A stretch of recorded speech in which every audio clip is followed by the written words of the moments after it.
All right, my friends. Now, while there are many ways to fix Israel's issues, one that's often overlooked is the healthcare system. Aside from all of the medical startups that we hear about, what is Israel doing for the health of the Israeli people today?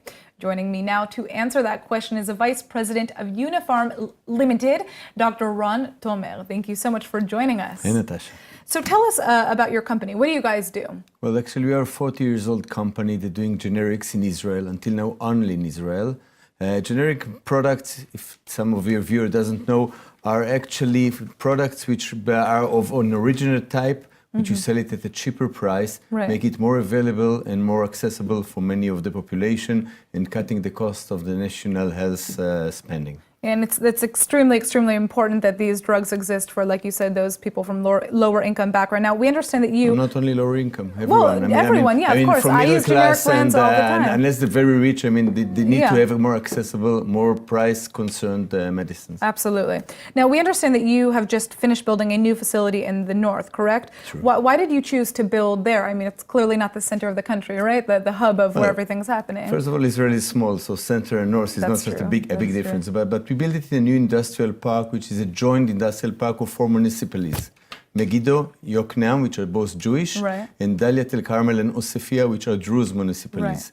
I think that, part of our mission, besides, of course, doing business and earning money and being high-quality drugs, is to produce employment and to increase employment in the north, which suffer for some unemployment issues, and to combine different minorities with the main Jewish population, to add some of the Druze and the Arab minorities to have access to an employment with the good salaries and interesting jobs.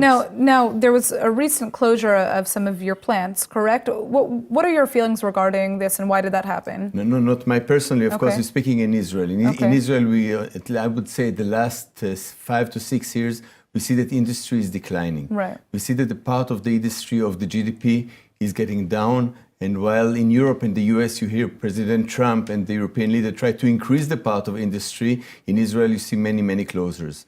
Why is that the case? Well, the case is in Israel mainly is because of not many support of the government until now for the industry, low productivity, meaning a lot of the industrial plants are old, machinery are old, and therefore we need to increase and to invest more to allow owners of factories and new investors to come and build new, like our plant, which has new machinery, high productivity, and can compete by costing with plants all over the world. So here's our final question, I think a very relevant question based on what you just said. What is next for your company? Well, the next for us, actually, as we say, we was manufacturing in an old facility with no capacity for exports. We're very strong in Israel. We were almost not exporting at all. We're looking now to approach the international markets, Europe, Southeast Asia, and the US, and we already start negotiation. And Teva, of course, is a place for proud for every Israeli. We want to be not like Teva, but still somewhat on the way. All right, well, thank you so much for joining us and telling us about your company. Natasha, it was my pleasure.